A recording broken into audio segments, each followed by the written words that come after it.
What up, y'all? It's Marge. I'm back again with another video. Thank the Lord. You know, He woke me up today. He woke you up today to watch this, So just take your time to just thank God. Just take your time to thank God. Anyway, today I'm going to be talking about trusting the Lord, having faith in the Lord. I was asleep, and when I woke up this morning, that's all I could think of was Proverbs 3:5. Chapter 3, verse 5, my bad. But that's all I could think about, when I woke up. It wasn't like sometimes, I'm going to just say like this. Sometimes when I wake up, I don't be thinking on my own of having Bible verses in my head. They just be in my head. But I got two different Bibles, so I'm going to read from the King James Version, and then I'm going to read from the Christian Standard Bible.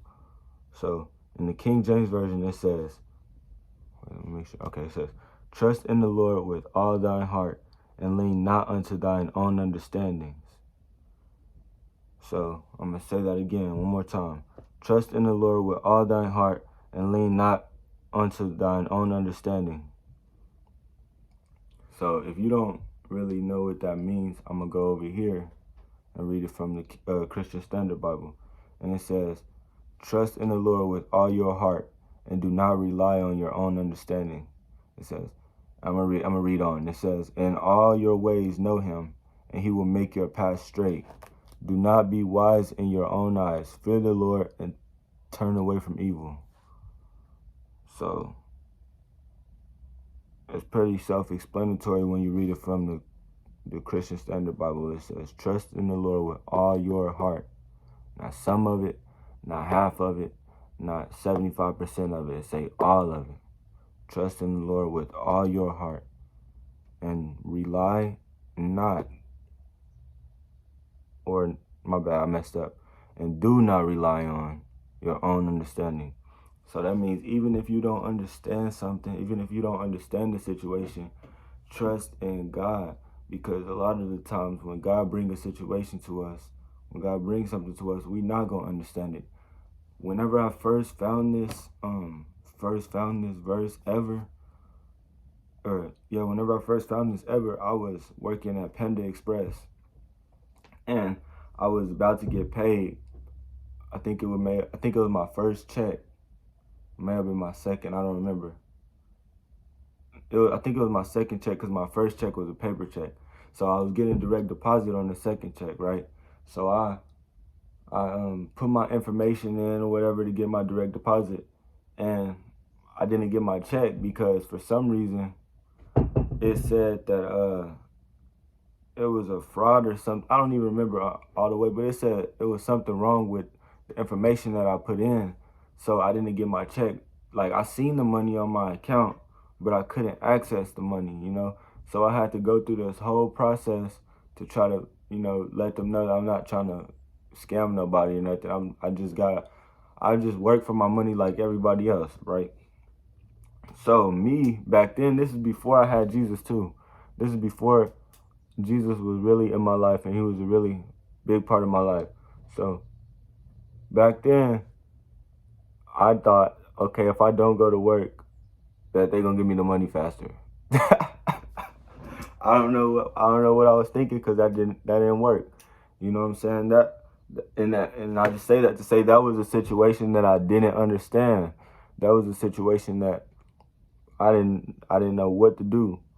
So I didn't go to work for 4 weeks, not knowing now me not thinking back then. I don't know why, you know what I'm saying? I wasn't thinking like this, but if I would have went to work, then that time whenever, I'm not at work and I don't got the money, it's just going to keep on building up. I wasn't thinking like that, you know what I'm saying? I'm thinking I need the money now, blah, blah, blah. So I could have been working that whole time, building up the money, but I didn't. And it said that's why. And then right after that, like, I want to say closer to the time where the money came in, where I got it, I found this verse, and it said, trust in the Lord with all your heart, and do not rely on your own understanding. And I was needing that. I was needing that for sure. I was needing to trust the Lord. If I go back to, I'm gonna go back to this. Hold on, give me 1 second. I'm gonna go back to all the way in the front of the Bible. In Genesis chapter 22. Yeah. In Genesis chapter 22, that's whenever God, he wanted Abraham to sacrifice his son. And I'm sure Abraham was confused, didn't want to do it, but he trusted in the Lord and he had that faith to go ahead and do it. So, do you think that God actually let him kill his son? No, he didn't. But that just shows the faith that Abraham had, the trust that he had in God. And it also shows the love that God had for us, because he told Abraham, let me go over here.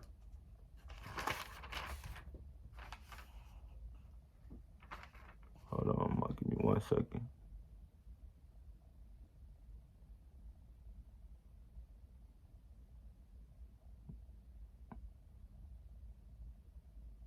All right, here I go. It says in Genesis chapter 22, verse 12, it says, and he said, lay not thine hand upon thy lad. Dang, bro, I cannot read out of this King James version. I'm sorry. I be trying to read fast and it's hard. So I'm gonna go over here. It's hard for me, man. Especially I ain't read it in a minute because I've been stuck in this one right here. It's hard to read out of that one. Give me 1 second. Chapter 22, verse 12. He said, okay, it says, then he said, do not lay a hand on the boy or do anything to him. For now I know that you fear God, since you have not withheld your only son from me. Think about that. He said, now I know that you fear God, since you have not withheld your only son from me. So Abraham didn't withhold his only son. And God didn't withhold his only son for us. You know, God gave his only son for us to be able to live in freedom. So why not, why not trust God? Why not trust the Lord? Let me go to Psalm 56:3.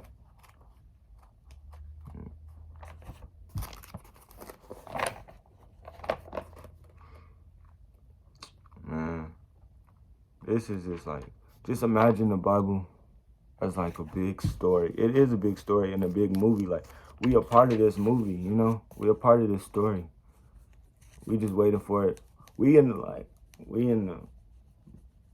probably like the middle towards the end of the movie, We just gotta wait to see how it ends. And if you read your Bible, you know how it's going to end. Say, in Psalms 56:3, let me underline this real quick. It says, when I am afraid, I will trust in you, in God, whose word I praise. In God I trust. I will not be afraid.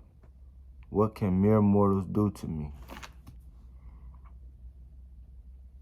So when I am afraid, I will trust in you, in God, whose word I praise. In God I trust. I will not be afraid. What can mere mortals do to me? What can people do? Who can be against you if God is for you? If God is with you, who can be against you? Nobody. It's crazy to live. I know it may seem crazy to live spiritually, and you don't have no fears, but it's real. God is with you. Who can be against you? If God created everything in the whole world, if God created every person, and he on your side, I don't know, man. It's like walking around with Debo or something.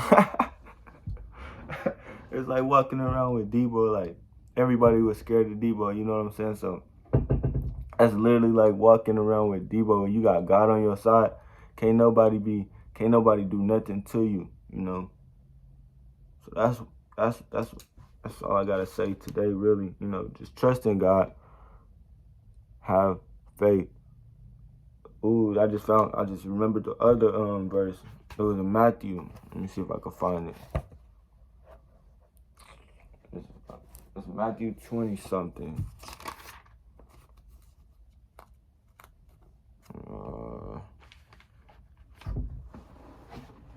Give me 1 second.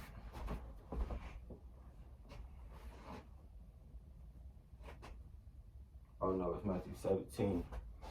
It's Matthew chapter 17, my fault. But it's Matthew 17:20. That's what it was. I knew the 20 was in there somewhere. Matthew 17:20. You go underline this. It says, because of your little faith, he told them, for truly I tell you, if you have faith the size of a mustard seed, you will tell this mountain, move from here to there, and it will move. Nothing will be impossible for you. This is Jesus talking. He tells us, if you got the faith the size of a mustard seed, it's like this big, it's real small. If you got this much faith, you know, this much faith, you can move mountains. That's enough for me. Shoot. That's enough for me, because I want to have that much faith and be able to move a mountain. But I also want to have this much faith and be able to move the world. You know, I want to be able to do everything. I want to be able to show people by the way that I live that Jesus is real. Because sometimes the only Bible that people gonna read is you. And sometimes the only Jesus that people gonna see is you. So you gotta represent Jesus the way that Jesus represent Jesus. The way that Jesus represent God. You gotta do that. You know, because sometimes people gonna look at you and see that in you. So I hope you have an amazing day. You know what I'm saying? I don't care. I mean, I'm not going to say it like that. It's not that I don't care. You know, I'm not tripping if you don't like or comment or subscribe or share. I'm not worried about that, because what I want you to do is just watch and think. You know, I'm not doing this for to get likes and subscriptions. I'm doing this for to help you to think. Because God is real, you know. God is real, man. I don't know how many times I gotta say it. If it was a certain amount of times I could say it, and people all around the world would believe in God, I would do that every single day. If it's like you gotta say God is real 500 times a day, everybody will believe in God. All right, cool. I would do that. I wish I could, but that ain't how it works. You know, everybody got free will. Everybody got the choice to do what they want. So, with that being said, once again, I hope you have an amazing day. Just think about what I said, you know. Let it stick with you. And then, take some points in your life. Be honest with yourself. Hold yourself accountable, you know. Because everybody's not perfect. Ain't nobody. I mean, not everybody. Nobody's perfect. That's what I meant to say. Nobody. Simple. So, hold yourself accountable. Trust in the Lord. Have the faith of a mustard seed. And that's pretty much it. In Jesus' name, have a blessed day. Peace.